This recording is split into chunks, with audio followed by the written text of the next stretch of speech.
Yes, class. Just a small error on my part. Last lecture, that was lecture number 10. मैंने गलती से lecture number 9 repeat कर दिया. So that should be read as lecture number 10, जहाँ पे मैंने section 11 तक complete किया हुआ है. अभी देखो adoptions का act हम लोग कर रहे हैं. What we have covered till now is the section 5 onwards, adoption to be regulated by this chapter, then requisites of valid adoption, then capacity of a Hindu male to take in adoption, that is section 7, then section 8, that is capacity of a female Hindu to take in adoption, then section 9, persons capable of giving in adoptions, जिसमें हमने ये देखा कि अगर giver and taker same person है तो court का intelligence का जरूरत है. And if the person giving in adoption is not the natural guardian, जन्मदाता माँ या बाप नहीं है, तो भी कोर्ट का इंटेलिजेंस है.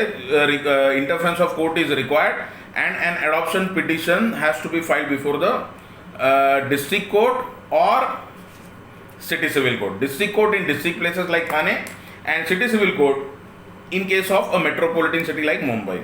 यहाँ तक हमने कवर किया था.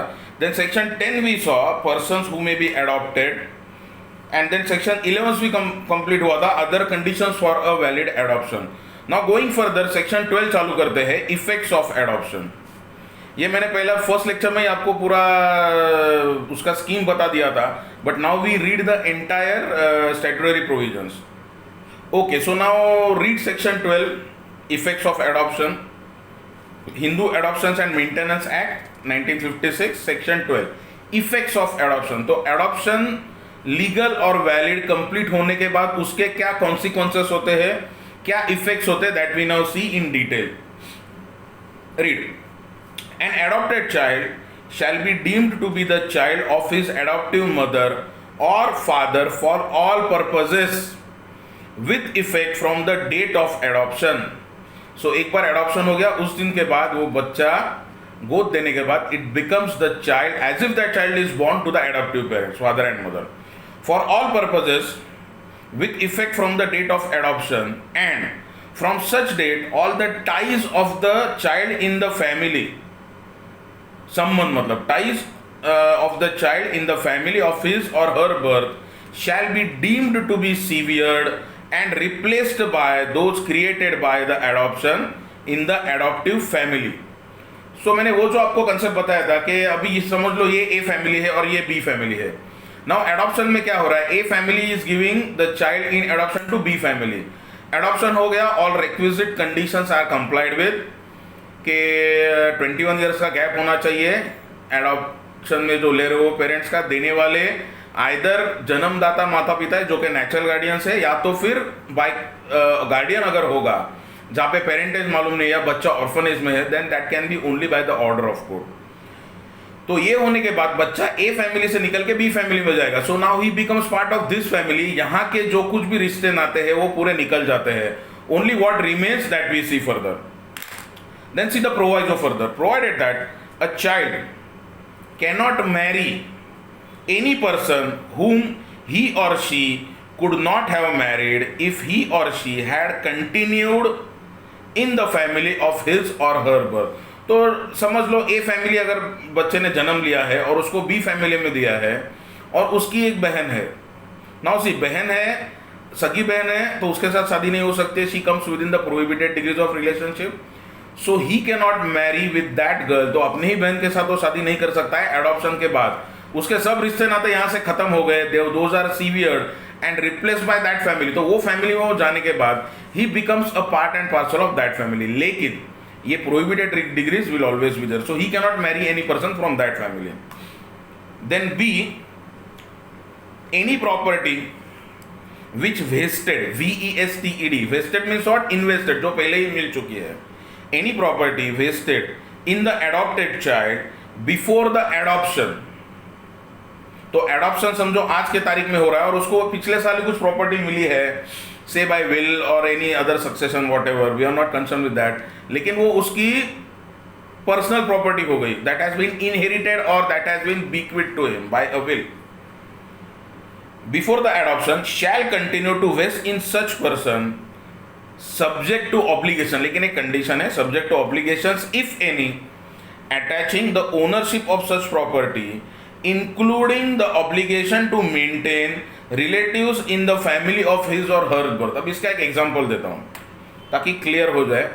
समझो एक बच्चा है जिसको अभी गोद लिया जा रहा है बी फैमिली में, a family is giving that child in adoption to b, लेकिन वो जो बच्चा है जो माइनर चाइल्ड है, he has inherited a property. उसके माँ की तरफ से, समझो उसकी माँ के पेरेंट्स ने, पिताजी ने उसको प्रॉपर्टी विल से दी है। He wanted that property directly go to his son in to his grandson. So नाना जी का प्रॉपर्टी है जो बच्चे को मिल चुका है और नाना जी का डेथ हो गया, विल किया था और डेथ हो गया। So now the will becomes operative after the death of that person.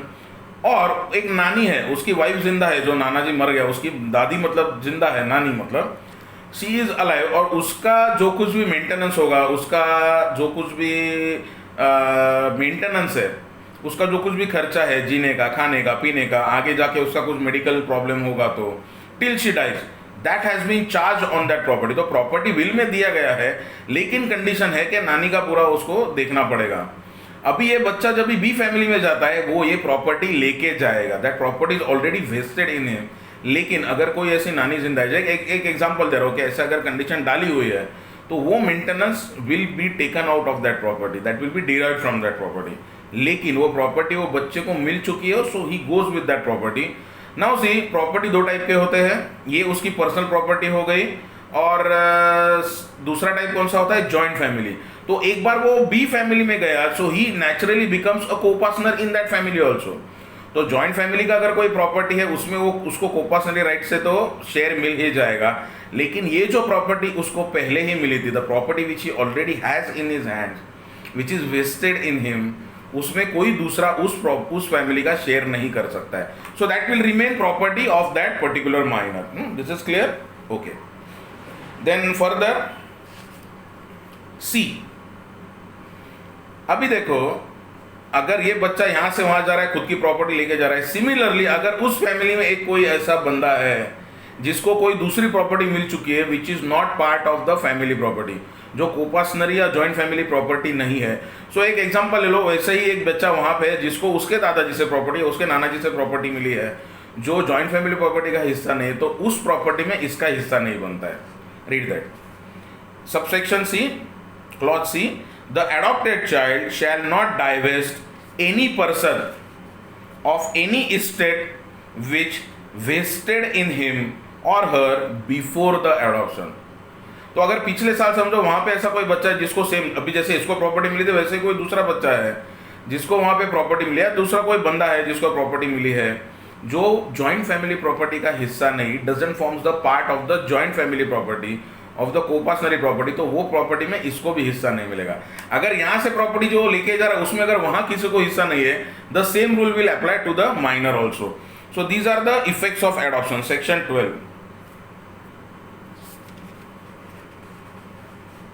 Then section 13, right of adoptive parents to dispose of their properties subject to any agreement to the contrary, an adoption does not deprive the adoptive father or mother of the power to dispose of his or her property by transfer, inter vivos or by will. Subject to any agreement to the contrary, an adoption does not deprive the adoptive father or mother of the power to dispose of his or her property by transfer, inter vivos, inter vivos means agreement करके, or by will।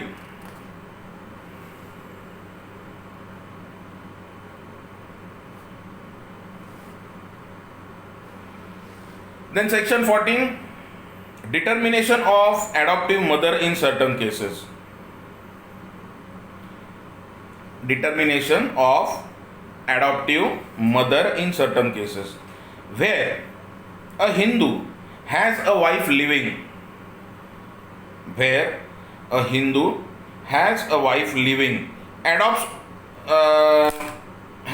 a child, shall deem to be sorry, I just missed the line, I'll read it again. Where a Hindu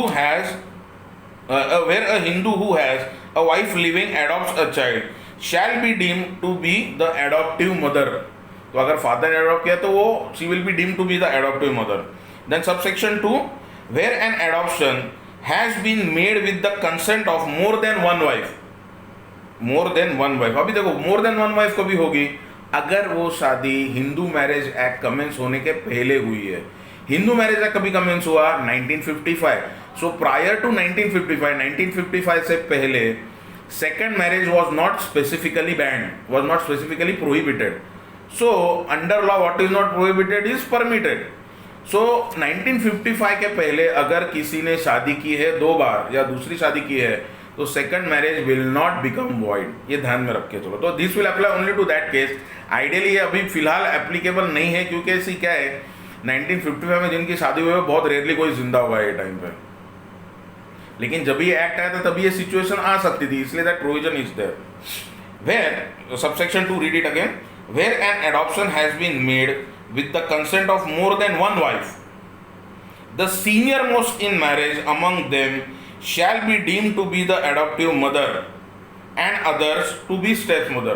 तो ऐसे पकड़ के चलो कि ये situation मैंने जैसे आपको बताया कि अभी तो सिचुएशन आने का सवाल ही नहीं है क्योंकि एक से ज़्यादा वाइफ हो ही नहीं सकती है. एक से अगर दूसरी वाइफ की तो क्या होगा, that second marriage will become void. So assume a situation जहाँ पे एक आदमी को 2 वाइफ्स है and the marriage was before 1955 of course. तो जो सबसे सीनियर मोस्ट वाइफ है दैट वाइफ वो बीवी will be considered to be the adoptive mother. और जो दूसरी या तीसरी बीवी हो सकती है या होगी she will be considered to be the step mother. Then subsection 3, where a widower और अ बैचलर. विडोवर मतलब कौन, रंडवा जिसकी वाइफ मर चुकी है, और अ बैचलर, बैचलर में जिसकी शादी नहीं हुई है, adopts a child, any wife whom he subsequently marries. मतलब एडॉप्शन आज हो रहा है और बाद में वो शादी कर रहा है. या एज्यूम अ सिचुएशन का एडॉप्शन 2018 में हुआ है, तभी उस आदमी की शादी नहीं हुई थी, he was a bachelor and now he gets married in 2020. 2020 वैसे ही बहुत सेलिब्रेटेड ईयर है, कोरोना ने बहुत धमाल करके रखा है, सो ही डिसाइड कि चलो शादी कर लेते हैं एंड ही गेट्स मैरिड. तो शादी उसकी बाद में हो रही है, बच्चा पहले ही उसने गोद ले चुका है. सो उसका इफेक्ट क्या होगा, any wife whom he subsequently marries मतलब एडॉप्शन के बाद में, shall be deemed to be the step mother of the adopted child. See again at the cost of repetition, मैंने शुरू में ही बताया था, फिर से बोलता हूँ, marital status of the parties is inconsequential, not applicable. Married person ये कर सकता है, अडॉप्ट कर सकता है, लेकिन उसकी स्पाउस की कंसेंट लगेगी. Applicable to both. If a man wants to adopt, his wife must give consent, and if a wife wants to adopt, the man must give consent. बिना कंसेंट के नहीं हो सकता है, unless and until the case is that the husband और the wife, जो दूसरा spouse है जो नहीं ले रहा है, he has either renounce the world finally, जो ये कर चुका है जिसको बोलते हैं वानप्रस्थ आश्रम ले चुका है, या उसने संन्यास लिया हुआ है, बिकम्स अ हर्मिट, और has cease to be a Hindu, तो कन्वर्जन करके दूसरे रिलीजन में उसने एंटर किया है, और has been declared to be of unsound mind by a court of competent jurisdiction. तो खाली मैंने बोल दिया वो पागल है, दैट इज नॉट सफिशिएंट, या किसी और ने बोल दिया that is not sufficient. What is required that it has to be declared by a competent court. तो ऐसे सिचुएशन में कंसेंट नहीं लगती है. तो देखो मैरिड पर्सन तो डेफिनेटली कैन अडॉप्ट, बैचलर आपने अभी पढ़ा, बैचलर भी ले सकते हैं.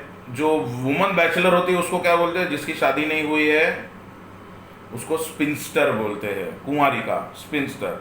और विडो भी, या विडोवर, विडोवर मतलब कौन, जिसकी वाइफ मर चुकी है, और विडो मतलब कौन, जिसका पति मर चुका है.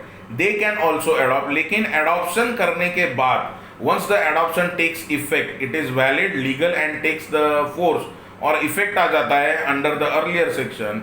अगर शादी उसके बाद में हो रही है तो बाद में जो स्पाउस आएगा that will be considered to be a step father और step mother of the adopted child.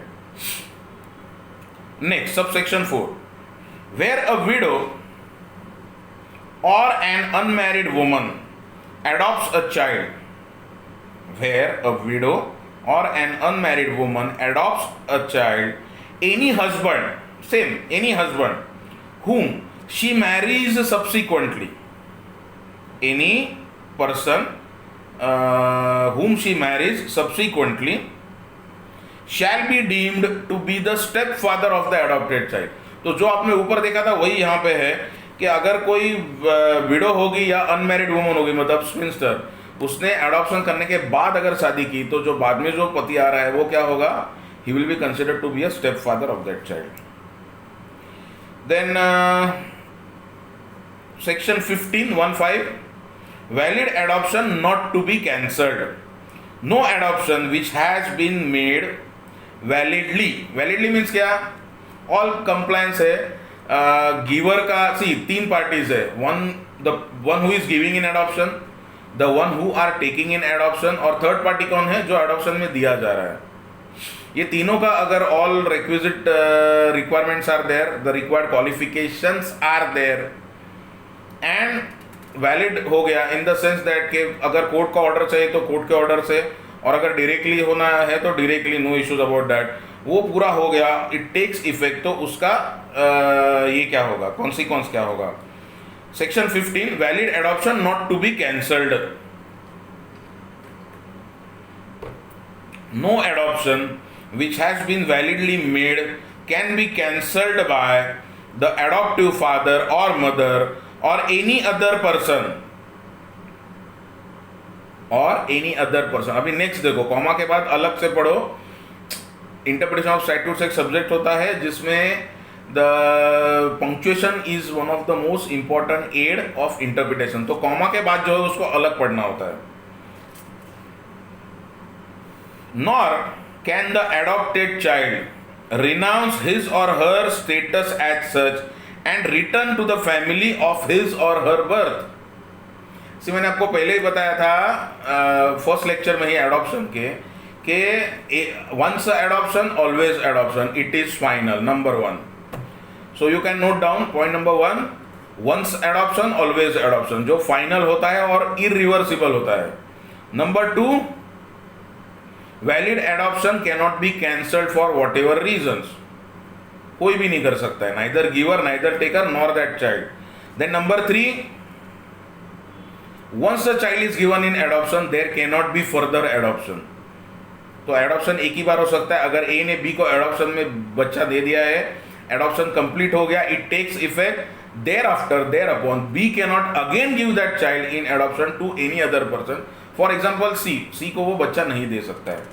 So adoption एक ही बार हो सकता है, वो फाइनल है, इरिवर्सिबल है, एंड उसके लिए कोई कानूनन legally there cannot be any consideration कि 5 लाख रुपया दे दो तो दूंगा, या 5 लाख रुपए ले लो तो मैं मेरे बच्चा तुम गोद ले लो, मैं तुमको पैसे दूंगा. ओपनली नहीं कर सकते हो. That cannot be done in the eyes of law.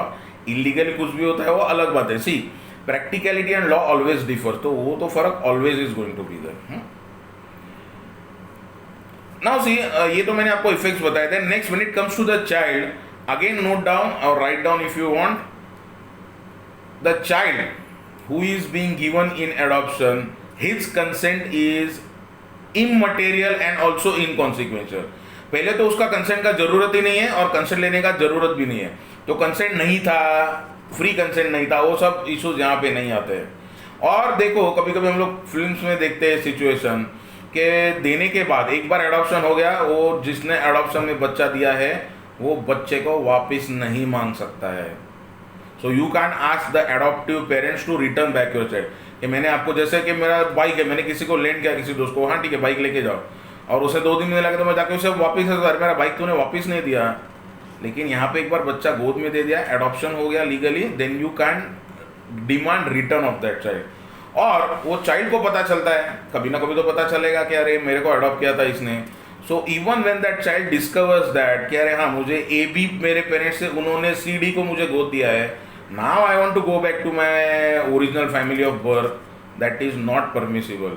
सो यहाँ पे टू सम एक्सटेंट वो बच्चे का कुछ यही नहीं है, मर्जी या उसका विश कि अभी पता चला तो मैं वापस जाना चाहता हूँ. Those things are completely absent. So section 15 done. Then section 16, presumption as to register documents relating to adoption.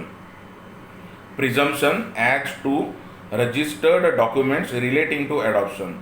Whenever any document registered under any law for the time being in force, Indian Registration Act, is produced before any court, purporting to record an adoption made, मतलब ये adoption हुआ था ये दिखाने के लिए, fact prove करने के लिए अगर कोई डॉक्यूमेंट प्रोड्यूस किया गया,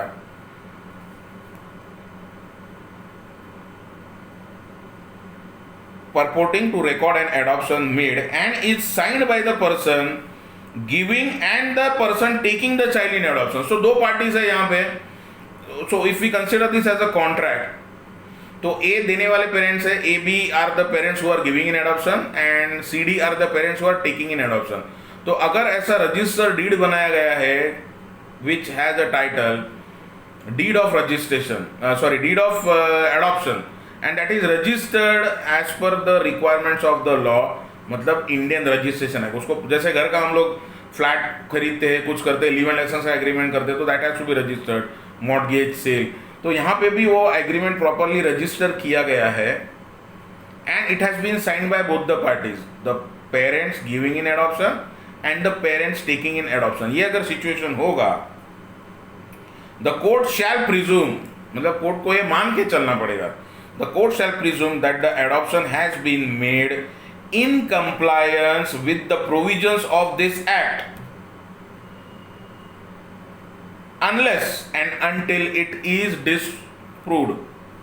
मतलब अगर ऐसा डॉक्यूमेंट कोर्ट के सामने आया, कोर्ट विल प्रिज्यूम, कोर्ट पकड़ के चलेगा कि क्या है, that the adoption was made in compliance with the provisions of this act, it is a valid and legal adoption unless and until otherwise is proved. कि हाँ वो डॉक्यूमेंट है लेकिन other suppose the parties lead evidence to that effect and they prove this fact कि adoption बराबर नहीं था, तो अगर इनवैलिड एडॉप्शन होगा और उसका डीड होगा तो भी वो एग्रीमेंट का कुछ मतलब नहीं है. See for a moment brush up your और what you can say just revise your knowledge of contract act.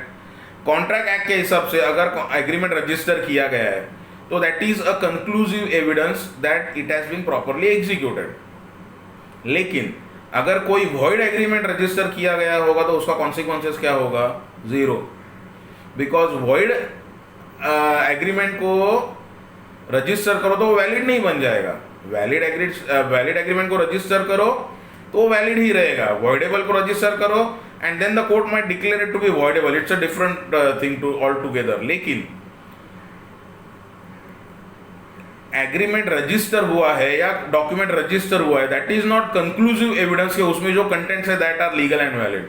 खाली एक है कि वो एग्जीक्यूट हुआ था and if there is such a document जिसके ऊपर parents giving in adoption and at the same time parents taking in adoption दोनों के सिग्नेचर्स है and it is a registered document as per the requirements of the law, the court will assume presume. Court ये पकड़ के चलेगा, त्याला मराठीत काय म्हणतो आपण?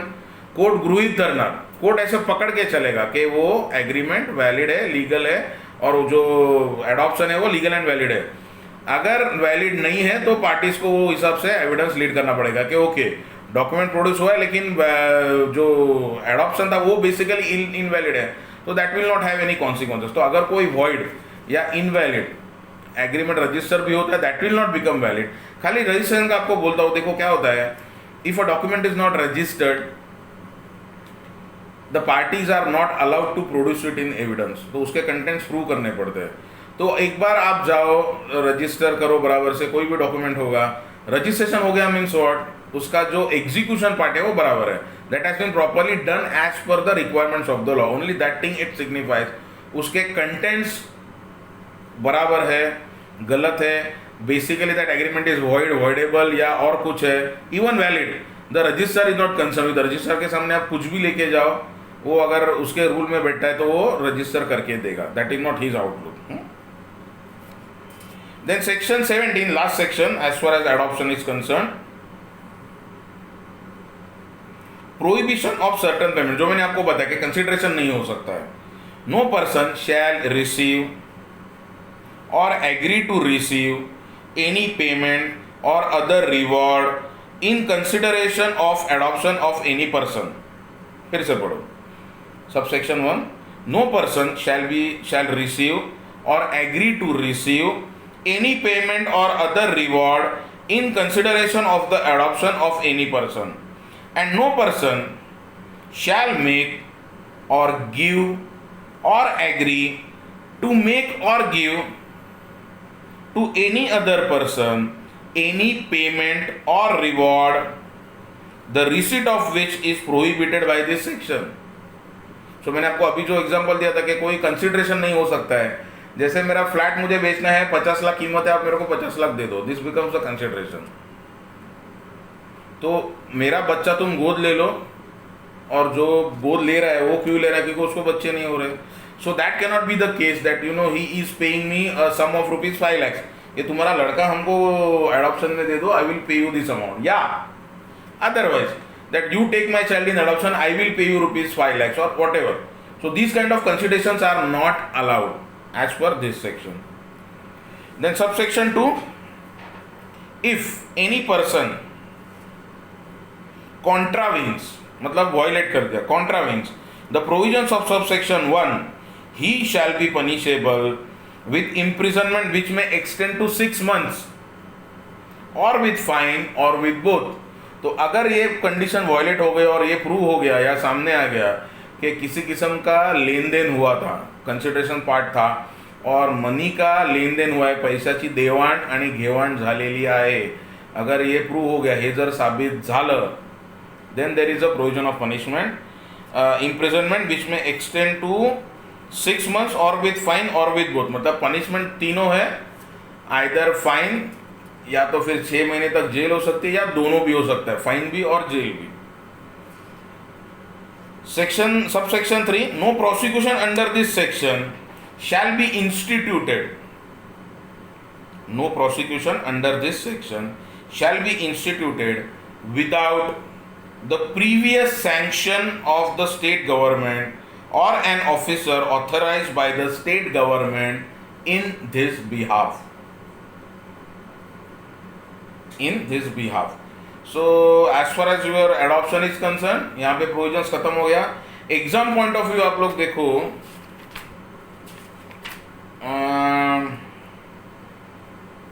what can be asked, what are the requisites या conditions या qualifications, और what are the requisites of a valid adoption, ये क्वेश्चन आ सकता है। Then there can be a question with respect to capacity of a Hindu male taking in adoption or Hindu female taking in adoption, that is section 7 and 8. Then section 9 के ऊपर question आ सकता है,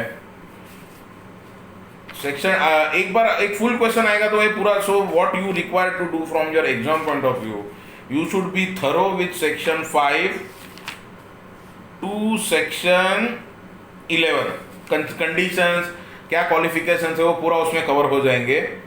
then effects of adoption के ऊपर अगर question आता है कि उसका क्या इफेक्ट्स होंगे, त्याचे काय परिणाम होतील दत्तक दिल्याने, तो section 12, then section 13 not very important from your exam point of view, then 14 शायद बाय चांस किसी इसमें आ सकता है कि जो क्वेश्चन नंबर 3 रहता है आपका प्रैक्टिकल प्रॉब्लम, उसमें may be there can be a question कि ए ने बी को अडॉप्ट किया था एंड देन सब्सिक्वेंटली मैरी किया, तो you have to be able to point it out. And then section 15, section 16 I don't think anything will be asked from your exam point of view. तो ये पूरा section 5 to 17 ये thoroughly करके रखो, that will cover your entire adoption. Maintenance पहले ही हुआ था, सो maintenance I will not be repeating, मैंने लाइव लेक्चर्स में मेंटेनेंस कवर किया था। So that is it as far as the Hindu Adoptions and Maintenance Act is concerned. Okay, so now see, we have completed entire Hindu Marriage Act, then entire Hindu Minority and Guardianship Act, then Hindu Adoptions and Maintenance Act भी खत्म हो गया। So now what remains, एक दो तीन छोटे act से वो करने पड़ेंगे। एंड मेजर पोर्शन जो अभी बाकी है वो है uncodified law and Hindu Succession Act. So I propose to start certain part of Hindu Succession Act and then we will be going to uncodified law, क्योंकि uncodified law करेंगे फिर Succession Act का implication समझना और आसान हो जाएगा. But कुछ certain provisions हम लोग पहले कर लेंगे before actually starting with the uncodified law. So let us to start with the uncodified law. So let us first cover 4 sections of the Hindu Succession Act. तो हिंदू सक्सेशन एक्ट आप एक बार खोल लो.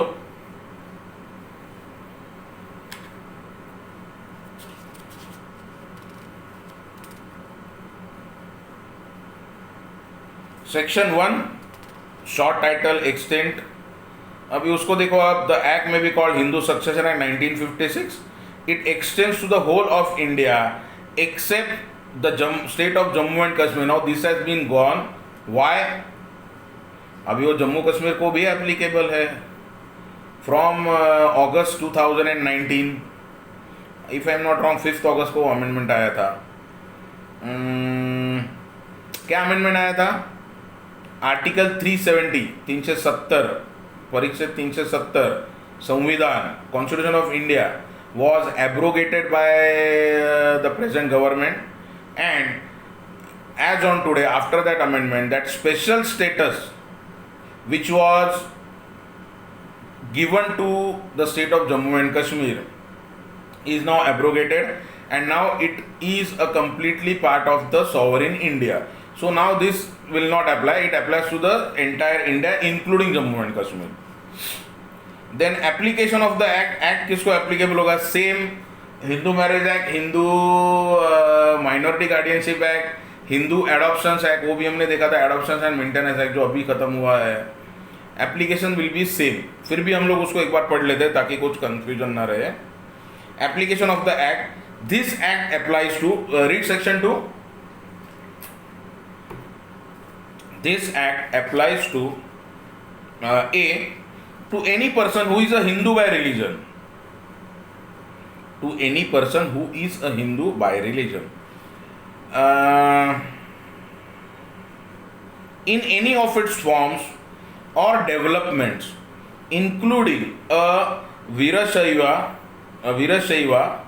then a Lingayat, or follower of a Brahmo Prarthana or Arya Samaj. So these all persons are included in Hindu. If you are aware, recently ये अभी जो reservation के लिए, मराठा आरक्षण के रिजर्वेशन के लिए जब भी सब आंदोलन चालू थे, ये सभी आंदोलन है ना, आई डोंट नो व्हाई पहले गवर्नमेंट के टाइम पे थे. अभी जो फिलहाल गवर्नमेंट आया है, जिसको जो tri party rickshaw government whatever, जो अपॉर्चुनिस्ट गवर्नमेंट है जो अभी आया हुआ है, now there are no any kind of agitation.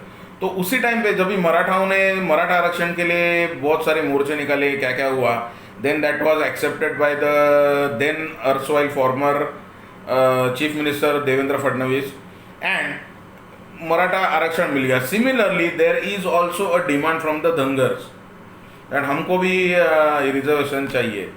Similarly there was a agitation और एक आंदोलन हुआ by the Lingayats demanding that they should be given a separate religious status. त्यांचा धर्म वेगळा आहे ऐसा सेपरेट उनको करके चाहिए. जो अभी तक डिमांड सेटिस्फाई नहीं हुआ, वो डिमांड अभी तक गवर्नमेंट ने माना नहीं है.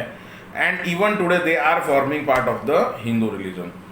Then B, to any person who is a Buddhist, जे बौद्ध आहेत ते, देन जैन और Sikh by religion. And clause C, to any person who is not a Muslim, Christian, Parsi और Jew by religion.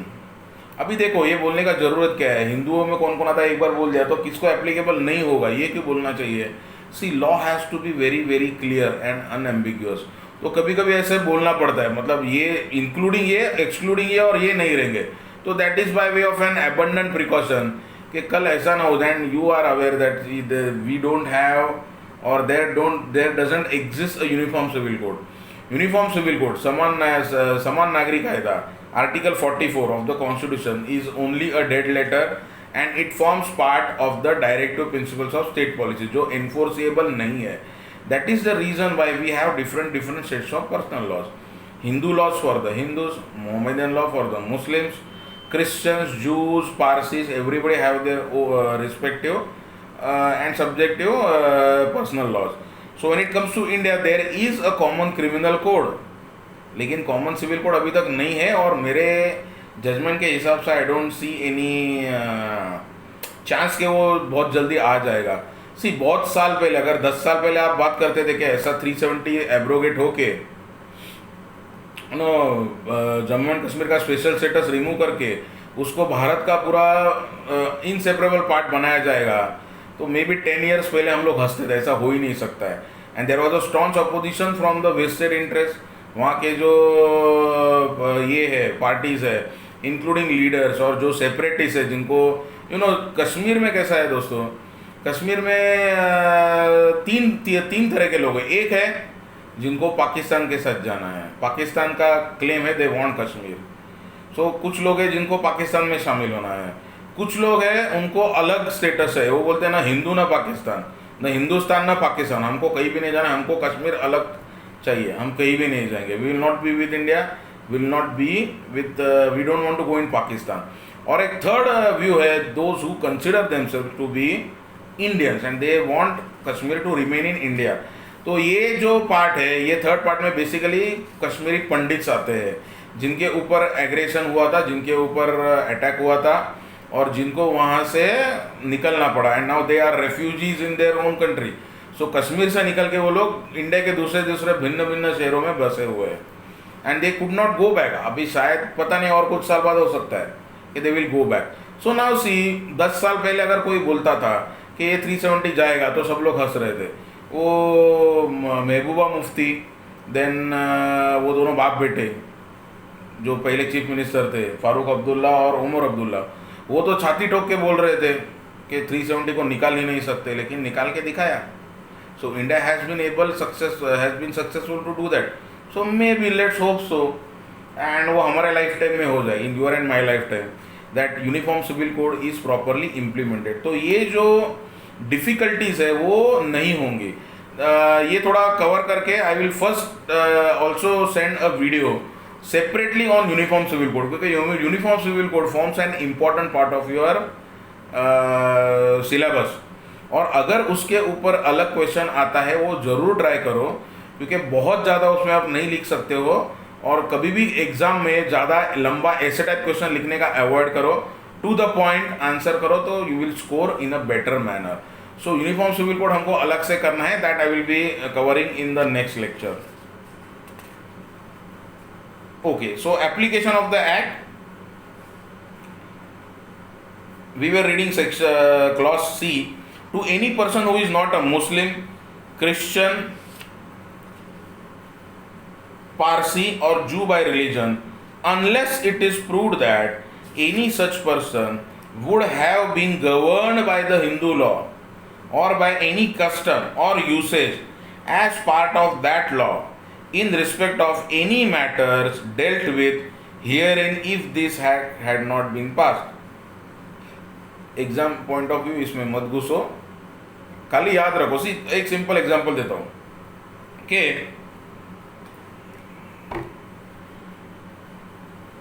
Inter religion marriage हुआ, पति मुस्लिम था, पत्नी हिंदू थी. ज़्यादातर जो इसके किस्से होते हैं उसमें मतलब if you see the percentage of inter religion marriage, तो वहाँ पे हिंदू लड़की ज़्यादा मुस्लिम लड़कों से शादी करती है. Reason I don't know and I don't want to go into that. Now see, so situation क्या है कि फादर हिंदू था, फादर मुस्लिम था, मदर हिंदू थी, बच्चा पैदा हो गया. सो ना वो जो बच्चा जन्म लिया है वो कौन सा रिलीजन को फॉलो करेगा? Naturally he will be a Muslim, considered to be a Muslim. Now unluckily क्या होता है, थोड़ा सा हाइपोथेटिकल सिचुएशन है, कुछ हो गया and both parents are gone, दोनों पेरेंट्स की मौत हो गई. For what reason? Assume that फिल्मी सिचुएशन, गाड़ी का एक्सीडेंट हो गया, माँ बाप मर गए, बच्चा घर पे था, बच गया, या एक्सीडेंट में बच्चा सर्वाइव कर गया घर पे. Now this marriages are usually not accepted. तो लड़के के तरफ से एक्सेप्टेंस नहीं था, लड़की के तरफ से भी एक्सेप्टेंस नहीं था. लेकिन अब ये बच्चे का क्या होगा? तो पुलिस ने कांटेक्ट किया कि वह उनका वेयर अबाउट्स देखो, या पता चला तो दोनों के रिलेटिव्स आ गए, तभी उनको पता चला रहे बच्चा बच गया, तो उसका क्या करने का है? तो assume that the Muslim family says that we don't want this child. तो हिंदू फैमिली का जो दादाजी है वो बोलता है, मतलब जो कह रहे मेरे बेटी का बेटा है, ठीक है ना, मुस्लिम से शादी किया तो क्या हुआ, एक रेटिफिकेशन रहता है। At some point of time parents give up this claim and बोलते चलो ठीक है इस बच्चे को हम लोग रख लेते हैं, हम लोग पालेंगे। अभी वो बच्चा जो actually consider to be Muslim but he goes in a Hindu family, और वो हिंदू फैमिली में रह रहा है और उसका मामा है या और कोई दूसरा रिलेटिव है उसके घर में, वो अपने माँ के मायके में पल रहा है, and he despite being a Muslim is being taken care by and born and brought up in a Hindu environment. तो शायद ऐसे सिचुएशन में कल उसको हिंदू लॉ एप्लीकेबल हो सकता है। खाली इन्फॉर्मेशन के लिए याद रखो, I don't think anything will come in the exam. Then explanation, the following persons are Hindus, the following persons are Hindus, Buddhists, Jains or Sikhs by religion as the case may be। so देखो उसमें क्या होता है। clause A, any child legitimate or illegitimate both of whose parents are Hindus, Buddhists, Jains or Sikh by religion। then B, any child legitimate or illegitimate one of whose parents is a Hindu, Buddhist, Jain और Sikh by religion, जो मैंने अभी example दिया आपको, that इसको ये clause applicable होगा, Sikh by religion, and who is brought up as a member of the Buddhist, Jain और Sikh by religion, and who is brought up as a member of the tribe, community, group और family to which such parent belongs और belong. So ये example जो हमने अभी लिया था उसको ही देखो कि आइडियली पैटर्निटी को फॉलो होगा, तो अगर बाप मुस्लिम है तो बच्चा भी मुस्लिम कंसिडर किया जाएगा। ये क्वेश्चन कहाँ पे आता है? जहाँ पे इंटर रिलीजन मैरिज है। तो यहाँ पे कैसे हो गया कि वो कि उसने जन्म लिया है, he is considered to be a Muslim, but for some reason he is brought up by that family, Hindu culture और हिंदू रीति रिवाज के हिसाब से, तो मे बी हिंदू लॉ उसको एप्लीकेबल हो सकता है। देन सी, एक्सप्लेनेशन का सी देखो, subsection 2 explanation, clause C, any person who is a convert or reconvert to Hindu, Buddhist, Jain or Sikh religion, any person who is a convert or reconvert to the Hindu, Buddhist, Jain or Sikh religion। तो अगर रिकन्वर्जन हो गया तो भी applicable होगा। तो यहाँ पे सबसेक्शन 1 खत्म हो गया। Then subsection 2, see this is a non-obstant clause, any clause which starts with notwithstanding, उसका मतलब ये होता है कि it is having a overriding effect, notwithstanding anything contained in this subsection। so subsection 1 will not apply if the situation is as per subsection 2। read it first। notwithstanding anything contained in subsection 1, nothing contained in this section shall apply to members of any scheduled tribe within the meaning of clause 25 of article 366 of the Constitution of India unless central government by notification in the official gazette otherwise directs। तो schedule caste वगैरह होगा तो वहाँ पे applicable नहीं होता है, not important from your exam point of view. Then subsection 3, Section 2, subsection 3, the expression Hindu in any portion of this act, the expression Hindu in any portion of this act shall be construed as if it included a person, though not a Hindu by religion, is nevertheless a person to whom this act applies by virtue of provision contained in this section। तो कुछ disputed situations में अगर वो person Hindu नहीं है या वो उसमें नहीं आ रहा है तो भी एप्लीकेबल होगा। That is the reason why वो पूरा इतना ये लगता है, स्पेसिफिकेशन लगता है। Section 2 not very important from your exam point of view. Exam point of view we are more concern with section 5 and onward section. Section 6 is very very important, जिसके ऊपर अभी रिसेंट जजमेंट आया supreme court का। I hope you are aware that the supreme court has held that जो amendment आया ना that was in 2006, तो उसका एक कट ऑफ डेट है that we will see later when we do section 6 devolution of interest. उसके हिसाब से प्रायर टू दैट डेट, जब ये अमेंडमेंट आया उसके पहले, the females, a Hindu female was excluded from the coparcenary system, and after taking birth in a family she only has a right of maintenance, and if there is a dwelling house, अगर एक joint family घर है तो वहाँ पे रहने का उसको हक होता है। देखो ये हक क्यों दिया गया था, अभी तो उसको प्रॉपरली कोपासनरी बनाया है, and all rights are given to her as if she is a son. So now it doesn't matters कि लड़का है या लड़की है, she is a coparcener and she will get the same rights on the same footing as if she is a son. So now that differentiation, that discrimination does not exist. लेकिन ये क्यों था, थोड़ा दिमाग पे जोर डाल के सोचो। सी पुराने ज़माने में क्या होता था, अगर लड़की विधवा हो गई, जल्दी विधवा हो गई, बहुत यंग एज में विडोज हो जाते थे, और वो टाइम पे इमेजिन जब ये एक्ट आया वो टाइम पे री मैरिज वॉज थोड़ा सा डिफ़िकल्ट, बहुत ज़्यादा प्रैक्टिस वो था नहीं, और बहुत इजीली मैरिज होते भी नहीं थे। री मैरेज करना है, एका विधवेशी परत लग्न करायचं तो सामने वाला तयार भी नहीं होता था। और एक दूसरा अंधविश्वास कहो, कुप्रथा कहो, वॉट एवर, ऐसी औरत को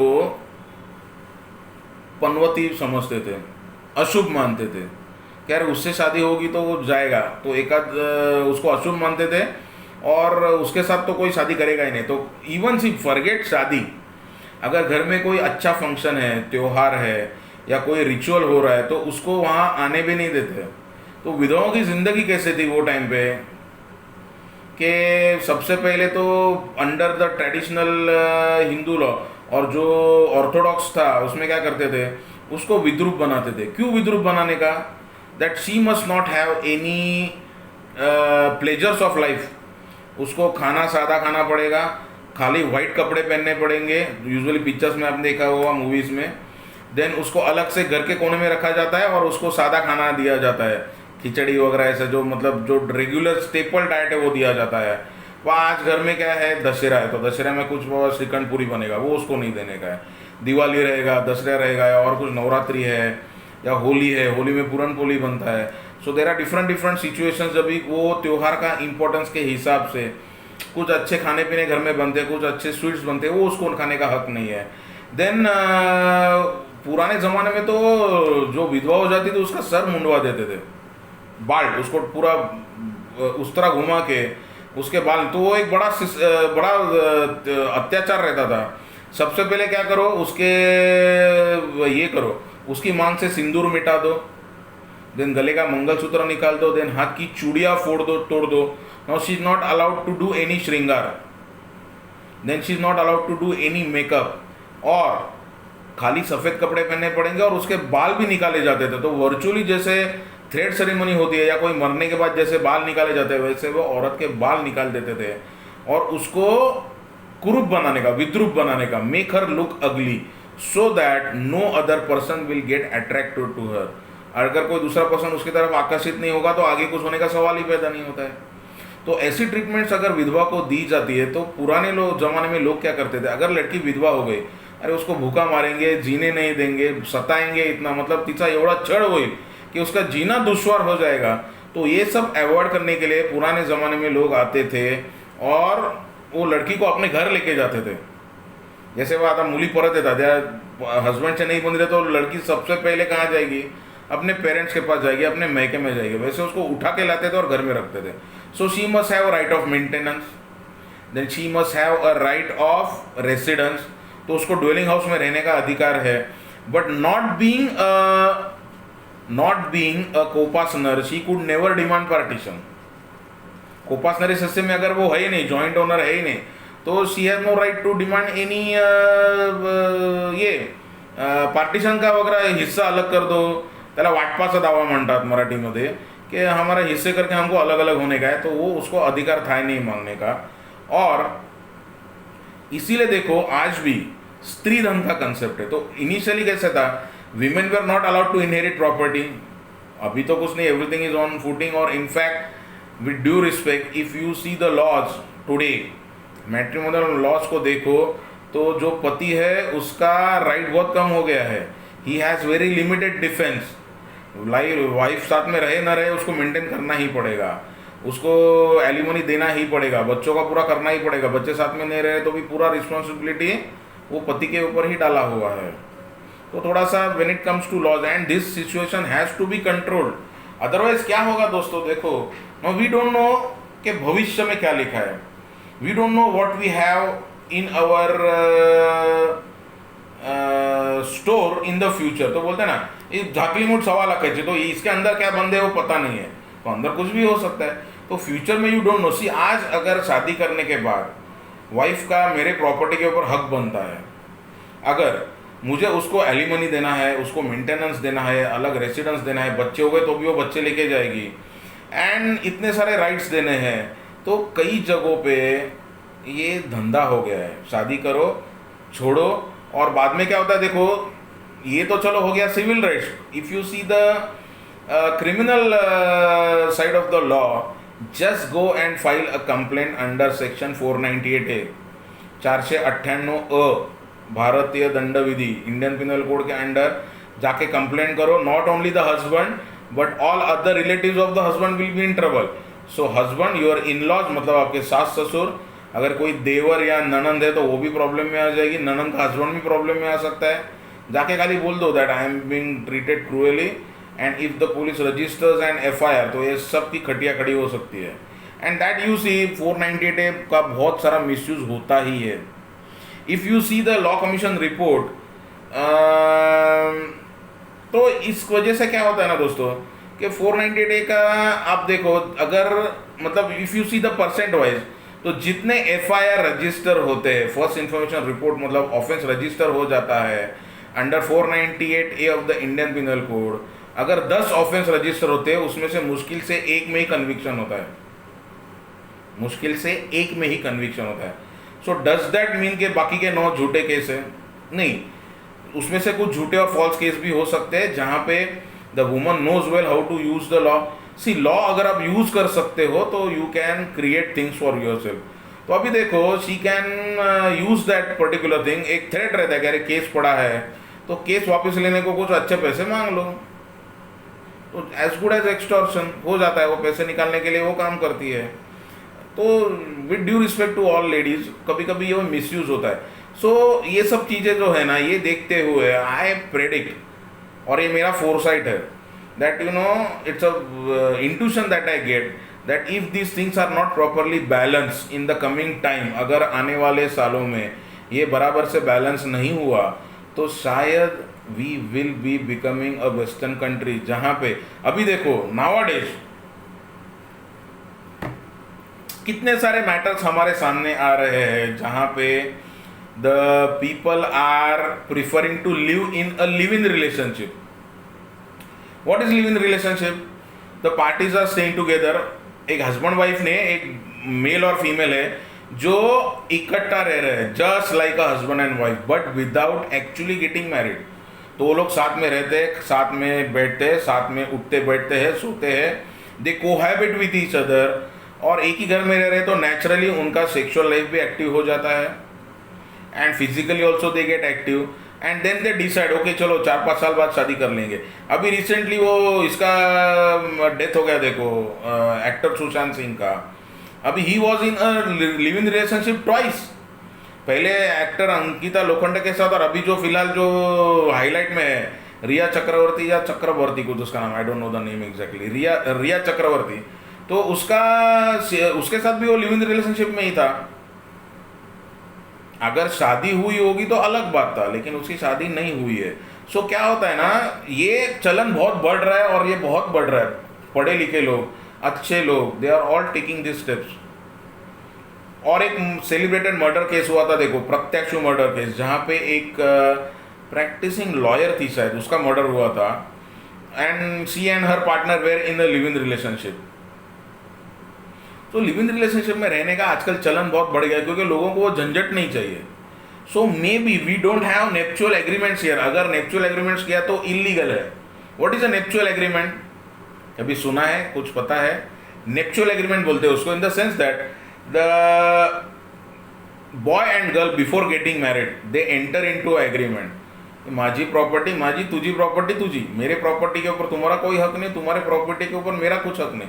अदरवाइज पति का सेल्फ एक्वायर्ड प्रॉपर्टी होगा और उसने शादी किया तो वाइफ का ऑटोमेटिकली हाफ शेयर बन ही जाता है पहले ही।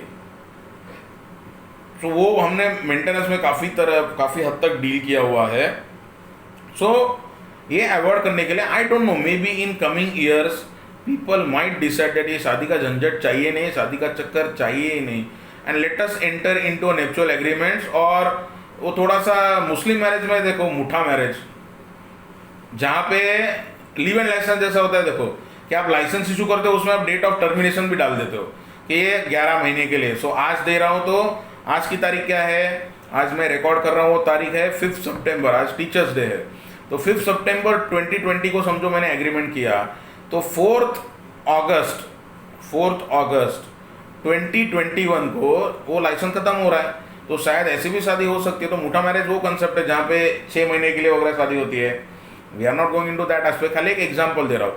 तो पता नहीं ये चलन शायद हिंदू लोगों में भी आ जाए, and people will stop believing in the institution of marriage. तो ये डर अभी है कि ये सब क्यों करने का है, साथ में रहो, मजे करो, जब तक जम रहा है तब तक एक साथ रहो, एग्रीमेंट तोड़ दो, निकल जाओ। तो तू तुझा रास्ते नहीं, मैं मजा रास्ते नहीं, मेरा तुम्हारे ऊपर हक नहीं, तुम्हारा मेरे ऊपर हक नहीं, ऐसा होने की बहुत बहुत संभावना है। तो ये नहीं होना चाहिए। That is the reason why things have to be balance, क्योंकि right now the laws are very very one sided towards the women. तो उसका मिसयूज भी हो रहा है, पति को तकलीफ भी हो रही है, पति अकेला भी हो रहा है। किसी ने सुना है पति के लिए भी संगठन हो चुकी है, औरंगाबाद में है, पुणे में है, जहाँ पे एक एनजीओ जैसा उन्होंने फॉर्म किया है जो ऐसे सताए हुए पतियों को हेल्प आउट करती है। लीगल केस होगा, ये होगा, and see criminal case, civil case, matrimonial matter, divorce का, the husband is completely defenceless.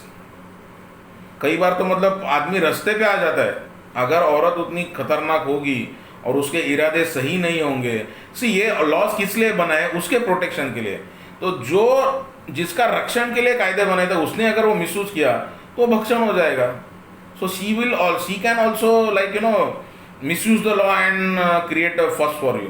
तो पता नहीं आने वाले साल में शायद शादी का जो सिस्टम है वही मेरे हिसाब से खतरे में है। चलो मेरी तो शादी हो के मैं 20 साल पहले ही गया हूँ काम से, लेकिन अभी आने वाली जो सिचुएशन है, so I don't know what my son will do. My son is now 19 years old, अभी उसका शादी में कुछ साल बाकी है। तो अभी तो देखो जनरेशन 5-10 साल में बदल जाती है। So you don't know what will be the situation. Okay, so now go to section 3, definition and interpretation. वो actually will do it in next lecture. Hardly 2 minute का टाइम बचा और डेफिनेशन उसमें कुछ होगा ही नहीं। So next lecture video I will be first dealing with section 3, that is the definition section. Then section 4 हम लोग कर लेंगे, and then we will be first going to the uncodified law. So uncodified law में जो कुछ भी आता है वो हम लोग पहले कवर करेंगे, ताकि uncodified law होने के बाद में uncodified law होने के बाद में it will be easy to understand the succession law. So we will continue in the next lecture.